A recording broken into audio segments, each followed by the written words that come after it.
Yesus mengetahui bahwa saat kematiannya bagi dosa-dosa manusia sudah hampir tiba.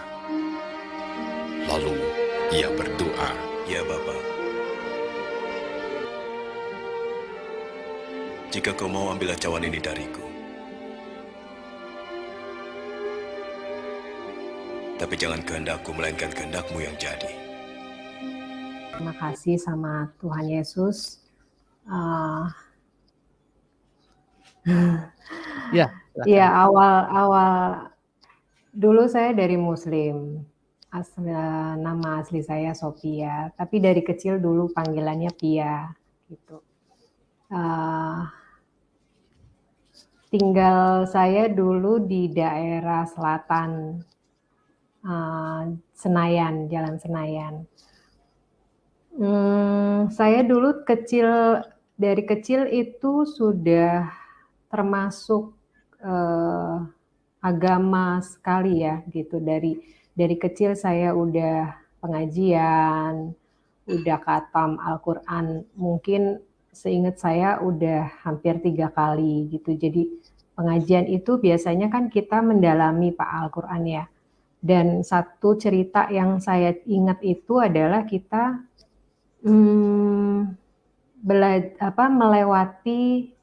melewati apa yang garis rambut satu lurus gitu loh, saya lupa. Terus saya ingat belajar Nabi Daud gitu. Jadi itu cerita saya masih kecil yang saya ingat. Saya belajar ngaji itu cukup apa ya?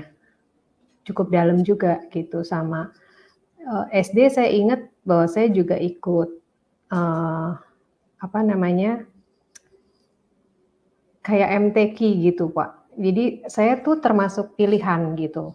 Pilihan sehingga saya ikut lomba MTQ waktu itu. SD, seingat saya SD. Singkat cerita, saya setelah menikah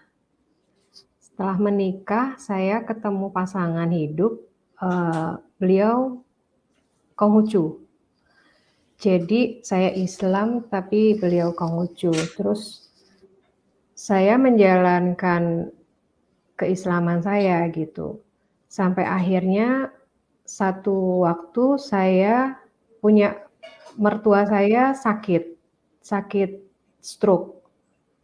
Jadi waktu itu mertua saya selalu mencari keajaiban itu mujizat dari Tuhan Yesus. Jadi mereka tuh membawa mertua saya, kakak ipar, ke gereja.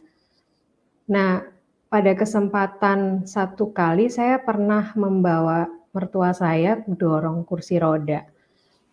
Pas masuk pintu gereja, saya dengar satu firman yang buat saya itu menemplak saya gitu.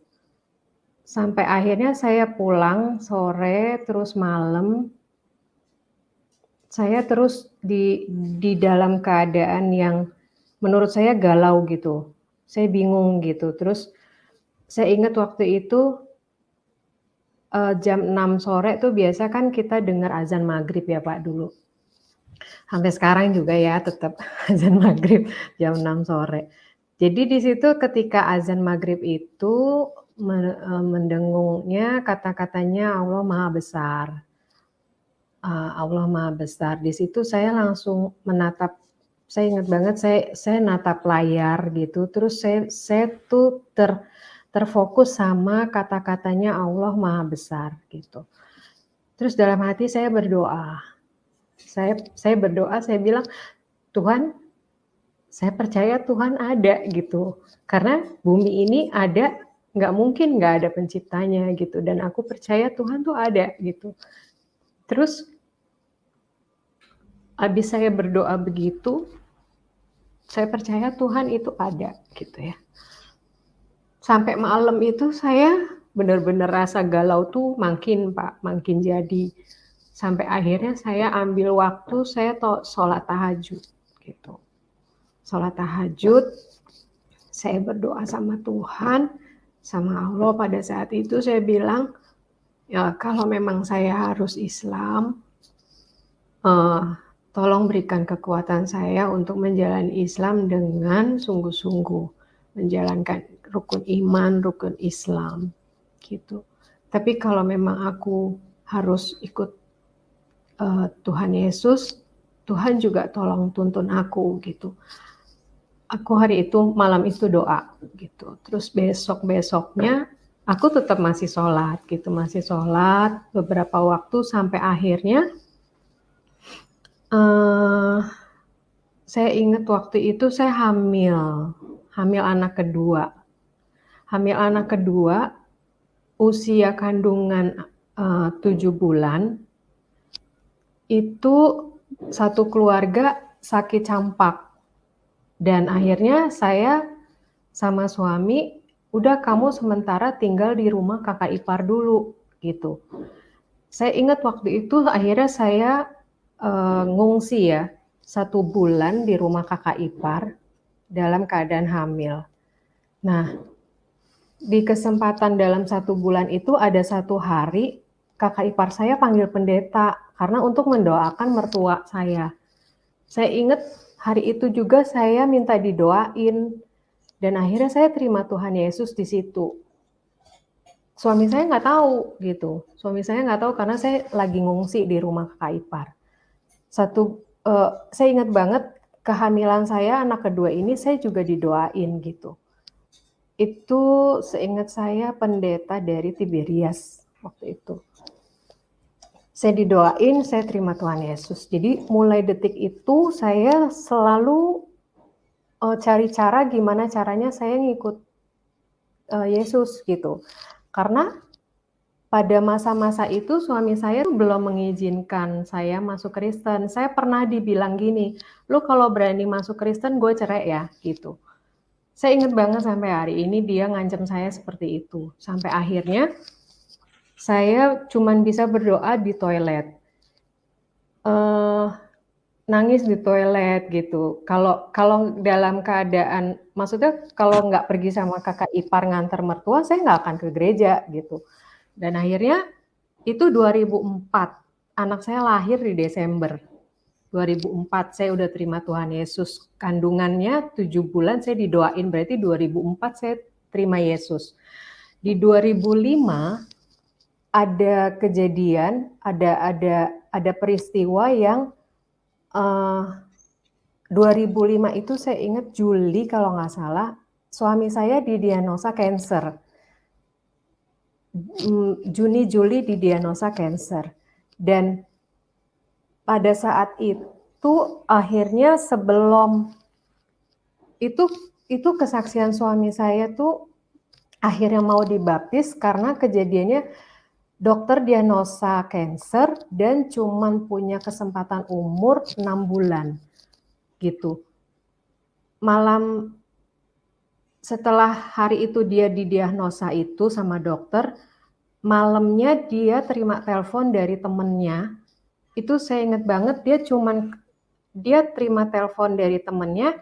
Telepon itu cuman ditaruh di atas dadanya, dia tiduran sambil denger kayak anjing menggonggong kafilah berlalu gitu dia dengar gitu. Tapi satu hal yang nyangkut ke suami saya, waktu itu temennya itu yang nelpon bilang nama almarhum suami namanya Edi. Temennya bilang gini, lu kok nggak mau coba sih katanya ikut Yesus, percaya Yesus gitu. Lu kan udah kena diagnosa kanker sama dokter ya kan. Dan dokter, lu juga udah coba. Waktu itu suami saya juga udah tanya dewa di Thailand, Pak, di Bangkok apa Thailand gitu ya. Yang dia bilang, tolong tanyain nasib gue gimana gitu. Terus dia dapat jawaban dari temennya, dewanya bilang itu dewa udah nggak bisa apa-apa, lu udah nggak ada harapan gitu. Jadi malam itu dia dengar telepon dari temennya bilang, kenapa sih lu nggak coba aja ikut Yesus gitu kan? Ikut Yesus gratis lagi gitu kan. Nah akhirnya dia putuskan malam itu besoknya sebelum berangkat mau terapi ke Cina 2 bulan karena didiagnosa kanker, malam itu dia putuskan besok dia mau baptis gitu. Dan akhirnya karena satu keadaan dibaptis. dulu bukan secara Kristen, secara Katolik dulu. Karena semua dalam keadaan mepet begitu, saya tahu waktu itu nggak semudah yang sekarang gitu ya dulu. Jadinya intinya malam itu dia putuskan besok pokoknya gue harus cari gereja, gue pengen dibaptis gitu sebelum berangkat ke Cina 2 bulan. Nah, akhirnya besoknya dibaptis, 2 bulan kemudian suami berangkat ke Cina. Nah, peristiwa di berangkatnya ke Cina itu saya ingat banget, dia biasanya naik pesawat, ini kesaksian dia ya, naik pesawat itu nggak bakalan bisa tenang gitu, tapi itu anehnya dia baca Alkitab sepanjang perjalanan sampai tiba itu dia nggak ngerasain apa-apa gitu. Jadi dalam keadaan tenang dan damai gitu. Sampai 2 bulan di sana di Cina dia pengobatan tradisional. Saya di sini di rumah saya cari, di Indonesia saya cari gereja. Setiap hari saya ingat banget, saya cari persekutuan doa, saya cari doa semuanya untuk cari mujizat juga buat suami saya akhirnya. Pernah satu hari, seingat saya waktu saya cari kesembuhan mujizat di Jakarta, dia di Cina, saya bilang sama dia, saya sebentar lagi udah masuk di gereja ya, saya udah bilang sama dia, saya sebentar lagi ke depan ya, ke altar, kamu juga berdoa ya di sana gitu kan. Jadi saya maju ke depan ke altar, biasa kan kita minta doa kesembuhan gitu ya Pak. Biasa ditanya, kenapa Bu gitu kan. Akhirnya saya jawab, suami saya mengidap kanker, saya minta kesembuhan doanya gitu kan. Dan saya maju ke altar, saya ingat banget hari itu, akhirnya saya didoain, saya rebah gitu ya. Saya rebah, saya nggak ingat apa-apa lagi. Terus suami saya di sana kesaksiannya pintu dari jendelanya itu kayak ada yang buka bak gitu. Jadi itu yang akhirnya yang kejadian supranatural yang kita alamin gitu. Akhirnya 2 bulan dia pulang, terus berlanjut berhari-hari, terus sampai akhirnya 6 bulan lewat gitu. Dan dia bersaksi bahwa kok dokter bilang 6 bulan, akhirnya lewat ya Vi 6 bulan gitu kan. Jadinya di situ dia percaya bahwa Tuhan Yesus itu udah nyembuhin dia gitu karena lewat dari 6 bulan itu gitu. Dan sampai akhirnya Tuhan kasih anugerah dia 10 tahun gitu. Satu hal yang saya percaya bahwa akhirnya kita sama-sama pas dia pulang dari Cina itu kita sama-sama akhirnya baptis di GBI. Satu keluarga semua, papa mertua, mama sama kita semua. Semuanya untuk Tuhan Yesus ya gitu. Saya sukacita sekali waktu itu karena saya pernah diancam, lu kalau berani masuk Kristen gue cerai ya gitu. Tapi akhirnya dia percaya Tuhan Yesus. Itu yang membuat saya semakin mantep bahwa Tuhan Yesus tuh hidup gitu loh. Dan Tuhan Yesus tuh ajaib, dia penyembuh gitu. Buat siapa aja yang percaya kepada dia gitu kan. Dan setelah saya terima Tuhan Yesus tuh pengalaman pribadi saya yang lebih lagi buat saya semakin mantap sama Tuhan Yesus adalah saya ngalamin damai sejahtera yang luar biasa gitu. Ketika saya dulu belum mengenal Tuhan Yesus, saya tiap hari tuh Pak minum obat pusing tuh Neuralgin. Neuralgin itu 1 hari saya minum 1 tablet.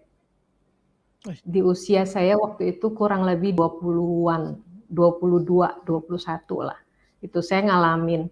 Maksudnya ngadapin tantangan hidup, tantangan pekerjaan semua itu saya ngerasain saya tiap hari kepala tuh cekot-cekot gitu kan. Akhirnya saya minum Neralgin 1 hari 1 tablet, pasti itu. Dan ketika saya terima Tuhan Yesus, akhirnya saya ngalamin damai, itu Neralginnya saya nggak pernah minum lagi. Saya cuman tiap hari, saya baca Alkitab aja di depan toko gitu, saya habisin tuh.